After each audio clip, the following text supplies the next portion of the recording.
Hello, everyone. Welcome back to Surviving the Family System. This week we are in week 5, and we will be talking about the sister role in the family system. If you have made it this far into the system, I truly appreciate every single one of you, and I pray that this series continues to bless you as we move further into the series. And the first thing that we're going to get into is why this role matters. Now, number one is the siblings may help maintain the family story.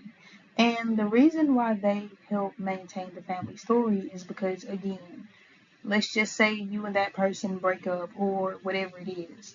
If that sibling has no life or, they don't really have a lot going on for themselves, then the only thing that they really have to attach themselves to is maintaining whatever narrative it was they put out about said person or whoever it is at that time. And so, number two is the sister role can appear neutral while still texting access. And this doesn't just go for sisters, this goes for the brother as well. So, even though we're talking about mainly the sister in this particular week, we can also gear it towards the brothers as well. So, if it doesn't, if you don't have a sister and you have a brother, in this dynamic that you're in, then it can go both ways. And so, number three is this role often checks the emotional temperature of the situation, meaning when things are hot or it's a lot going on, the only reason why they'll be calling is because they want to see, okay, are we still able to get access? Are we still able to see what we can get out of said person? And so the definition of the sister slash gatekeeper role is in an unhealthy system, the sister role may test boundaries, collect information, stir tension, defend the protected person, or help control who has access to the family story. Now, a lot of times, we'll look at this as it should be the mother, and a lot of times it is. But if that mother is the type who throws rocks and hides her hands, then in that particular family dynamic, the sister or the brother is going to be the one to say, okay, I know everything. I'm the one who everyone goes to in this particular setup.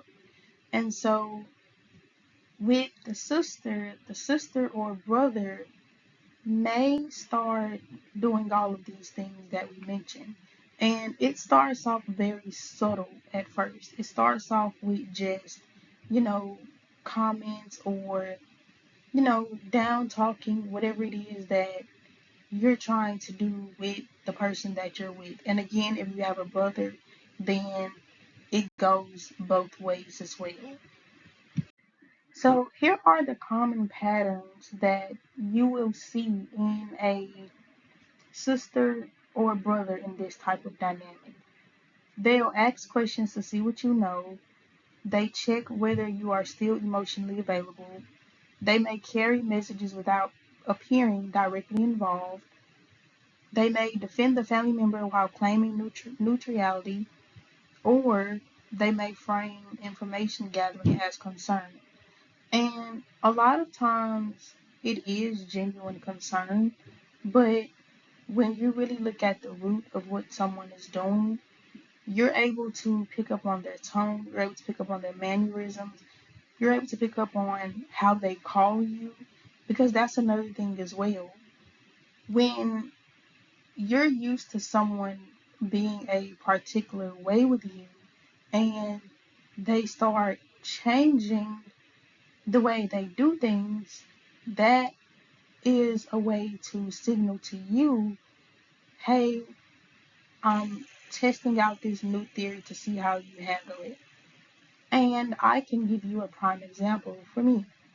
Um, in the previous relationship that I was in, that particular family member, she was the type to always FaceTime me. And one thing that I had learned about this family is that they never text anyone. And it's mainly because they knew that texting leaves a paper trail. Texting, you're able to screenshot it, you're able to do whatever it is you need to do with it. But when you call someone, when you FaceTime someone, it's very different. When you're on FaceTime with someone, you're able to see their mannerisms, you're able to see their facial expressions to what you're saying, you're able to see just the entire thing. You're able to hear their tone, you're able to hear how they sound. So when you have someone who goes from FaceTiming you all the time to regular calling you, even that is something that will shift in, what's happening. Which is why you have to really pay attention to all the patterns, like not just one or two. You have to pay attention to every single one because every single one is happening just very, very subtly. And I think that's another thing too, where, you know, us as women or sometimes men can, you know, get a little bit too comfortable where, we'll say, oh, well, maybe they just be doing it. But no, that's a part of their pattern. Like if you really pay attention to how people operate day to day, it tells you a lot. And so you have to really, really, really pay attention to people's patterns. So we're going to get into the difference between gatekeeping versus genuine support. Now, with genuine support, they respect your words, does not push your access, does not stir confusion, encourages direct accountability, keeps peace without control. Now, with gatekeeping, they will test your boundaries, report information, control access, and defend the pattern. And they are also the type to keep the triangle active. And one thing that comes to mind for me is there was an instance where something would happen and you would go to the family trying to figure out, what's happening or, like, why is this person acting like this? And it would look like genuine support on the outside, but on the inside, it would be, I really don't care about this. I really don't care what you're saying. Because another thing about the sister and gatekeeper role is they want to be the one to always be the one to only know what's going on with that person. And it gives a little obsession when you really look at it because it just goes to show that, okay, this person doesn't know how to separate themselves from whatever it is they're dealing with. They don't know how to genuinely support their sibling. They don't know how to genuinely see their sibling happy.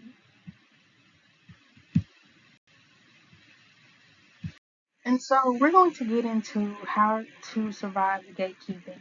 Number one, you keep communication brief and clear, meaning that if something is happening between you and your partner, whether that be man or woman, you don't go and tell the other party what's happening in your relationship.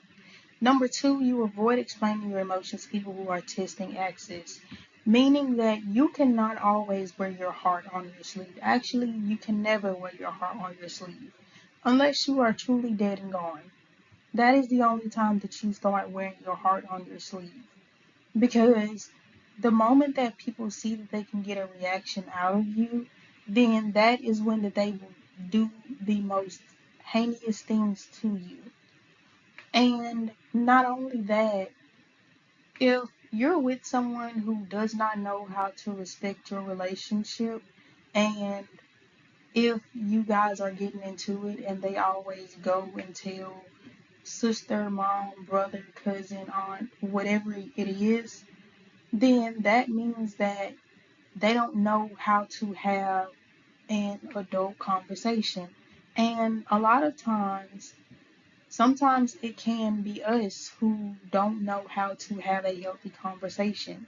And so, prime example for me, once I had realized that, okay, I shouldn't be going to tell what's happening between me and this person to their family members, they were still going and telling what was happening, no matter if I told or not. And so that also ties into number three, which is redirect adult issues to the adult responsible. If you are not dealing with someone who is an actual adult, they do not have adult tendencies, they do not know how to have a adult conversation, they don't like confrontation, then it won't ever work. And not only that, you have to be able to be with someone who knows how to take constructive criticism. You have to be with someone who knows, okay, this person is not against me. They are here to help me in life. They are here to help me understand what it is, sometimes what I'm doing wrong, or sometimes what he or she may be doing wrong. And so that ties into number four, which is document important communication. Now, just like I said in the previous clips, when you are dealing with a family who does not text and they do not, you know, text each other, that is a red flag in my opinion, because that just goes to show you don't want things documented. You don't want to be able to say, oh, well, I said this and I did that. And that goes to show that those people don't want accountability. And so if you're dealing with people who don't know how to value accountability, then that relationship, that family will never work. And number five, my bad, which is do not let side conversations replace direct accountability. And again, this only works if you have adult conversations with adult people. Because again, when you're inside of a family system like this, it's very easy to it's very easy for them to feel like they're able to manipulate you into thinking that you're having a constructive conversation, or however you want to put it. But the main thing is that when you don't let them get your emotions anymore, and you don't let them dictate how you move, how you process things, your mindset, when you show them that you know how to think for yourself, that's when you're going to be able to survive the gatekeeping. And the week five takeaway that I will be leaving you with is some people are not checking on you, they are checking the emotional temperature of the situation, which means that neutral does not always mean safe.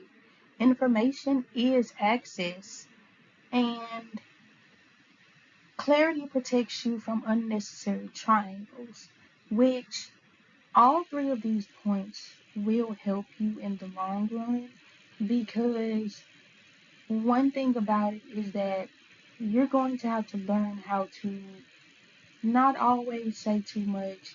You're going to have to learn how to control your emotions, because sometimes it does get hard. It does, it does make you want to snap out sometimes. But the more that you're able to control your emotions, the more easier it gets, the more you can do it. And I pray that this series blessed you. I pray that you are able to just really understand the family system for what it truly is. And next week, we'll be getting into the new woman in the family system.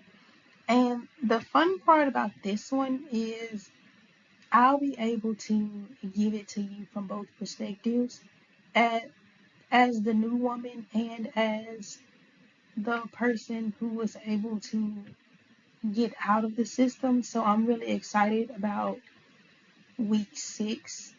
And so, again, I pray that this week blessed you guys. I pray that you guys have an amazing week. And I will see you guys in week 6.